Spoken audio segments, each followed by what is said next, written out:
Around 15 years ago, my neighbor's grandmother, a widow who had lost her husband a year before, dedicated her time to volunteering at the library to maintain social connections. One evening, as the library closed around 5, she declined a ride from a volunteer to ensure she stayed active. Living about a mile away in a lightly wooded area in South Carolina, she noticed someone following her halfway home. Despite feeling uneasy about the stranger, she pressed on, using the light at her house to create the illusion of occupancy. As she approached her driveway, the person, now uncomfortably close, issued a threat and demanded her pause. Reacting swiftly, she turned, fired her gun kept in her purse, hitting the assailant in the neck. The intruder spent the following 5 years in a prison hospital before succumbing to complications. Although my neighbor's grandmother passed away last year, she regretted acting too hastily until the end. Story 2. When I was around 9 years old, my sister, who was 4 years older, used to babysit me when her parents were away. Despite her smoking habit, she was required to smoke outside. I would often join her, play around, and occasionally annoy her. One day, we noticed a white limousine with heavily tinted windows parked at the end of the driveway. Unable to see inside, we observed it lingering until my sister went back inside.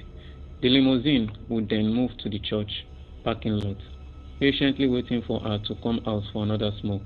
Despite this odd behavior, my brave sister chose to ignore it. The following day, when my parents were away again, the same limousine reappeared, stationed at the end of the driveway, seemingly just watching.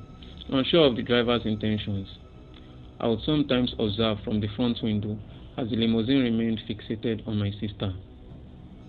She informed my father, who was a sheriff at the time, and he contacted the police to file a complaint.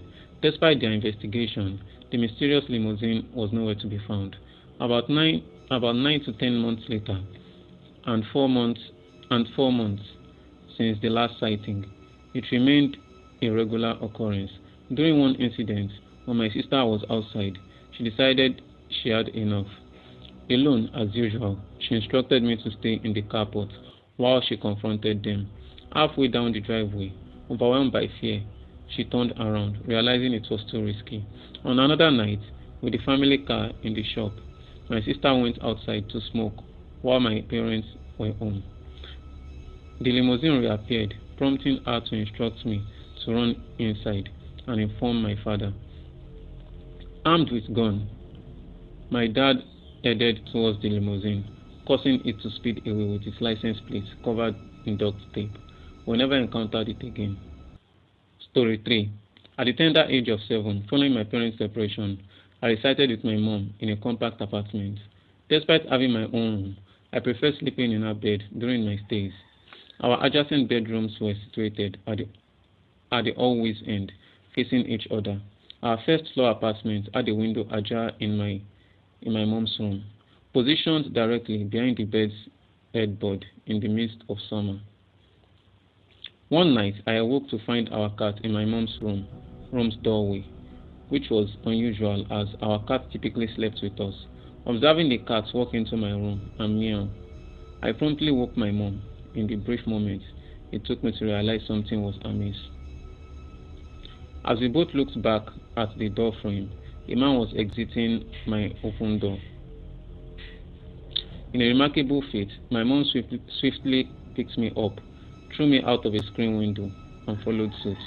Together, we cried for help, leading to someone calling the police. The police arrived, finding no signs of forced entry, only an unlocked front door, suggesting the man might have exited that way. Oddly, my mom insisted she had securely locked the door with the deadbolt and chain that night.